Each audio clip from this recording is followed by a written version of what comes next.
Support weapon training school Bharat Tibbat सीमा police बल में आज 28 जून सोमवार को बल के विशेष उद्देश्य को सार्थक करते हुए 50 उप सेनानी रैंक के वरिष्ठ अधिकारियों का बेसिक सपोर्ट वेपन कोर्स का शुभारंभ समारोह का आयोजन किया गया। इस अवसर को महत्वपूर्ण बनाने के लिए उप महानिरीक्षक भारत तिब्बत सीमा पुलिस बल सेवानिवृत्ति भाभुतोष सिन्हा को मुख्य अतिथि के रूप में आमंत्रित किया गया था। संस्थान अध्यक्ष उप महानिरीक्षक आनंदपाल सिंह निम्बाड़िया द्वारा अवगत कराया गया कि संस्थान के इतिहास में प्रथम बार बल के 60 अधिकारियों के कोर्स चलाने का दायित्व दिया गया है, जिसमें अभी तक कुल 50 अधिकारी बल की भिन्न जगहों जैसे उत्तरांचल, अरुणाचल प्रदेश, लेह, लद्दाख, हिमाचल प्रदेश, सिक्किम आदि से उपस्थित हो चुके हैं।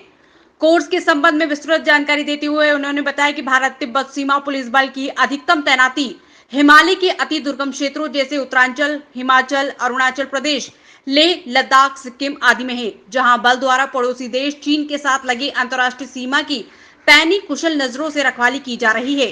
चूंकि इन क्षेत्रों में अत्यधिक सामरिक कुशलता की आवश्यकता होती है, जिसमें हथियारों के प्रयोग में घोर निपुणता होना अत्यंत ही आवश्यक है। बदलते परिवेश में देश की सीमाओं की सुरक्षा और सुदृढ़ करने के लिए बल स्तर पर एक नीतिगत निर्णय लिया गया कि बल के उपसेनानी स्तर के अधिकारी जो कि अनिश्चित युद्ध काल की स्थिति में सक्रिय एवं अग्रणी भूमिका निभाएंगे और आर्थिक सामरिक रूप से तैयार किया जाए ताकि समय पड़ने पर दुश्मन को मुंह तोड़ जवाब दिया जा सके। इस कोर्स की अवधि 12 सप्ताह की होगी और इसमें अधिकारियों को बल के सपोर्ट हथियारों जैसे 81 mm मोटर जो कि एक खुले क्षेत्र का हथियार है एवं इसमें प्रयोग किए जाने वाले गोलों से दूर दुश्मन को 5 किलोमीटर तक मारने की क्षमता होती है। अन्य हथियार मीडियम मशीन गन जो कि दुश्मन को दूर से 1800 मीटर तक मार सकता है। इसके द्वारा 1 मिनट में अधिकतम 1000 गोलियां चलाकर दुश्मन को बर्बाद किया जा सकता है। काल गुस्ताव रॉकेट लॉन्चर एवं ऑटोमेटेड ग्रेनेड सिस्टम जो कि परंपरागत युद्ध की स्थिति में दुश्मन के टैंक को बर्बाद करने के लिए उपयुक्त है। साथ ही वर्तमान समय में सुरक्षा बलों द्वारा आतंकवादियों को बर्बाद करने में भी व्यापक रूप से इसका प्रयोग किया जा रहा है। साथ ही साथ इनसे संबंधित एम्युनिशन के विषय में भी गहनता से प्रशिक्षण दिया जाएगा, जिसमें अधिकारी स्वयं जमीनी स्तर पर हथियारों के सामरिक प्रयोग की बारीकियों को सीखेंगे ताकि युद्ध काल में कुशलता से हथियारों का प्रयोग कर दुश्मन को धराशायी कर सके। अधिकारियों को इन हथियारों से वास्तविक फायर का अभ्यास भी करवाया जाएगा। साथ ही साथ संस्थान द्वारा आरंभ की गई नवीन परीक्षा प्रणाली ओपन बुक सिस्टम के आधार पर अधिकारियों का अंतिम मूल्यांकन किया जाएगा, जिसमें हथियारों के व्यवहारिक प्रयोग से संबंधित प्रश्न तैयार किए जाएंगे, जिसमें परीक्षणार्थियों को अपनी पुस्तकें प्रयोग करने की छूट प्रदान की जाएगी। इस कोर्स के साथ साथ एक अन्य course 7.62 mm medium machine gun का भी शुभारंभ किया गया, जिसमें बल के 120 प्रशिक्षुओं को प्रशिक्षित भी किया जाएगा। कोर्स शुभारंभ समारोह का समापन श्री घनश्याम योगी स्थानीय निवासी ओजस्वी काव्य पाठ से हुआ, जिसमें उनके द्वारा सुनाए गए देशभक्ति के गीतों से माहौल में जोश उत्पन्न हो गया। मुख्य अतिथि बी सिन्हा ने बताया कि भारत तिब्बत सीमा पुलिस बल के कर्मियों ने बल के नाम का परचम अपनी योग्यता से देश विदेश में ऊंचा किया है। इस शुभ अवसर पर संस्थान के पदाधिकारियों के अतिरिक्त उप महानिरीक्षक RTC करेरा, सुरिंदर खत्री, द्वितीय कमान SW सिंह एवं अन्य पदाधिकारी मौजूद रहे। स्कूल करेरा में 48 वो डिप्टी कमांडेंट्स जो कि ITBP में काफ़ी वरिष्ठ हैं और अपना नेक्स्ट प्रमोशन के लिए तैयार हैं, तो ये उनका एक प्रमोशनल कोर्स है और कोर्स का नाम है बटालियन सपोर्ट वेपन। इसमें जनरली हम जितने भी सपोर्ट वेपन्स हैं, बेसिकली आपको समझना पड़ेगा कि सपोर्ट वेपन होता क्या है। सपोर्ट वेपन एरिया वेपन होता है, जैसे मोटर्स होती हैं, गोला जाके गिरता है तो काफ़ी एरिया में अपना डिस्ट्रक्शन करता है।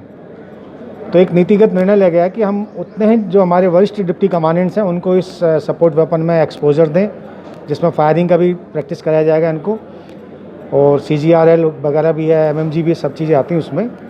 और जब ये बॉर्डर पर जाएंगे, जैसे कि आपको पता है कि ITBP तिब्बत सीमा, भारत चीन तिब्बत सीमा की सुरक्षा करती है, हिमालय की सुरक्षा करती है, तो ये और प्रभावी ढंग से जो है हमारी सीमाओं को और मजबूती के साथ ऑलरेडी हम कर ही रहे हैं, लेकिन इसमें और मजबूती बढ़ेगी जब ये जाके अपनी बटालियंस में जाके वास्तव में ड्यूटी देना शुरू करेंगे।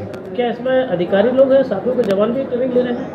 नहीं, 2 कोर्स चल रहे हैं। एक अधिकारियों का है जिसमें 48 अधिकारी डिप्टी कमांडेंट्स हैं, इसके बाद 120 जवान हैं जो कि MMG की ट्रेनिंग ले रहे हैं। तो ये भी एरिया वेपन MMG, जिसका कि आपको पता है करीब लगभग 4 से 5 किलोमीटर दूर की इसका मार का इलाका है, तो ये भी बड़ा इफेक्टिव हथियार है। तो इन सभी को मिला के हम ट्रेंड कर रहे हैं, जो कि अपना जब क्षेत्रों में जाएंगे तो और प्रभावी तरीके से जो अपना ड्यूटी करेंगे पूरी। आपने अभी बताया कि मारक क्षमता को लेकर हवाई जो MMG के बारे में जानकारी दी। अभी 2 दिन पहले जम्मू में एयरफोर्स पर 2 ग्रेनेड गिराए गए थे। ऐसे में ITBP इस तरह के संसाधनों के लिए क्या व्यवस्था कर रही है?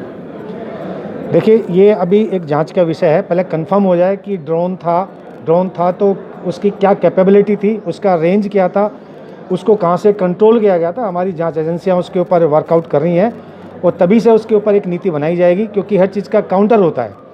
काउंटर जब भी होगा जब हमें पता चल जाए कि उसमें क्या टेक्नोलॉजी यूज़ हुई है।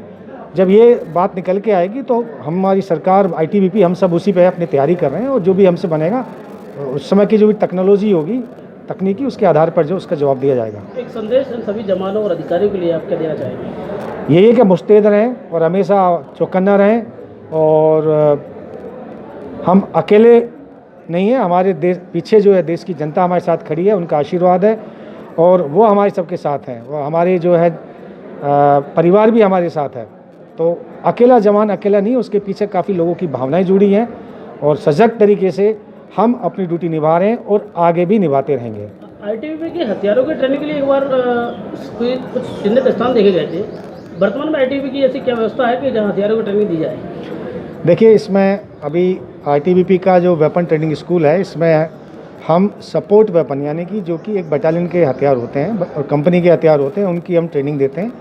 इसके लिए मध्य प्रदेश में दमोह में जगह चिन्हित कर भी गई थी और वो हमने ले भी ली है। करीब 1680 एकड़ ज़मीन है, पर किन्हीं तकनीकी कारणों से वहाँ पे संस्थान को इस्टेब्लिश नहीं किया जा सकता, क्योंकि फायरिंग रेंज के लिए हमें लगभग 8 किलोमीटर बाई 6 किलोमीटर का इलाका चाहिए, तो वो इलाका नहीं है। और दूसरा, दमोह में जो ज़मीन है वो चारों तरफ गांव से घिरा हुआ है। फिर जजारू धाम एक धार्मिक जगह है, वहाँ पर भी है। फिर उसके 3 तरफ स्कूल भी है।